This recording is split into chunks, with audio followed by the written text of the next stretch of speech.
that's my expertise. That's my, everyone's born for a special reason on this planet, and for 45 years of my life, I wondered why God had given me such gifts and blessed me with the education I have and the life I've had.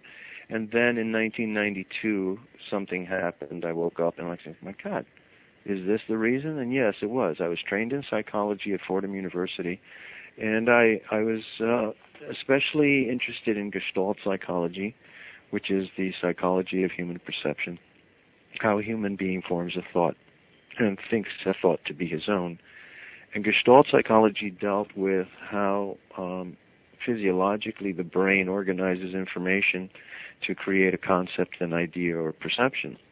This was developed in Germany in the 1920s, and the Hitlerian propaganda machine took over this and mastered it in such a way, to explain it very simply, they could design a poster or a film that would be shown to the masses of German people, where they would all have a common reaction and a common thought and perception, and think that that thought was all their own. Basically, I'm talking about mind control through visual media.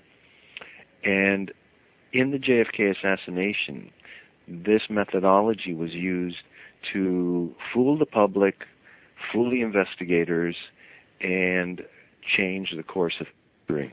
The Zapruder film is an optical illusion. It's a consciously engineered mass hallucination. That was my first discovery in the JFK assassination field. I stepped up in 1992. Okay, can you elaborate on how it's a mass hallucination? Sure. It's been altered from beginning to end. First of all, Mr. Zapruder had the most advanced 8mm camera of the time, the Bell & Howell Optronic Eye movie camera, with a reflex. It was a reflex camera, so what you looked at through the lens was what was coming. When you looked through the finder, you saw what was coming through the lens. There was no parallax. It had an electric eye to set a perfect setting for the exposure. But most importantly, it had 3 speeds. It had single-frame animation. It had 18 frames per second, the normal 8mm speed. And it had 48 frames per second. 24 frames per second, which would reduce the speed by 1/3. And in the Warren Commission report, in his testimony before the commission, Mr. Zapruder said, I was shooting at 24 frames per second. And they said, no, you were shooting at 18. He said, no, I was shooting at 24 frames per second. And then they just okay, we won't argue about that, let's go on. Because it was a very significant point. The film should have been in 1/3 slow motion.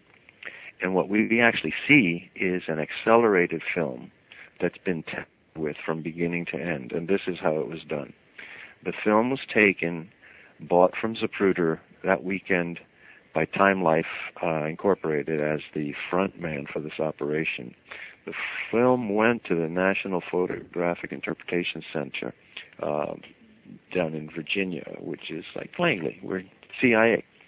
And there the film was viewed, and they knew from the get, as we say, get ready, set, go, from the get, that no one could ever buy a single gunman theory from watching that film, because the president was hit in the back between the shoulder blades from behind.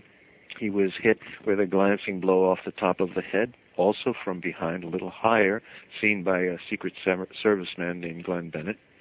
He was hit in the throat by a small caliber bullet, probably from street level, and he was hit 2 times in the head by the shots in the area of the grassy knoll. One was directly from the grassy knoll, and one from the right side of the grassy knoll, very close to Zapruder's right side.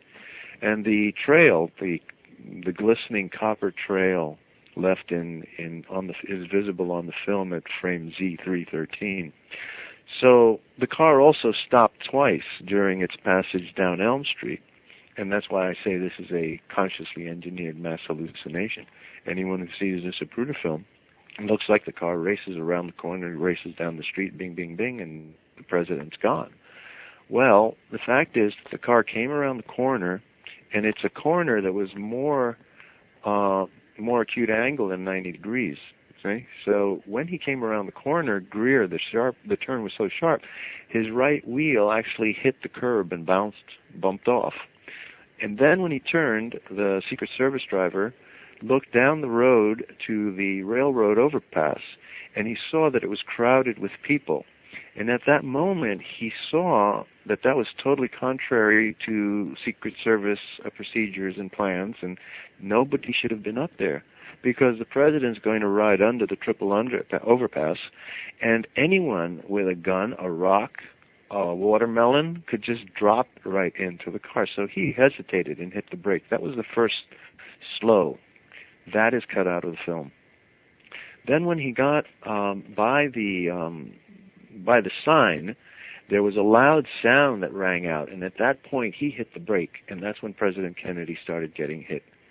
And if you read the Warren Commission testimony of the men who were in the car, the driver and Kellerman, who was the agent in charge, he was in the passenger seat, both of them say that the president say, "Oh my God, I've been shot."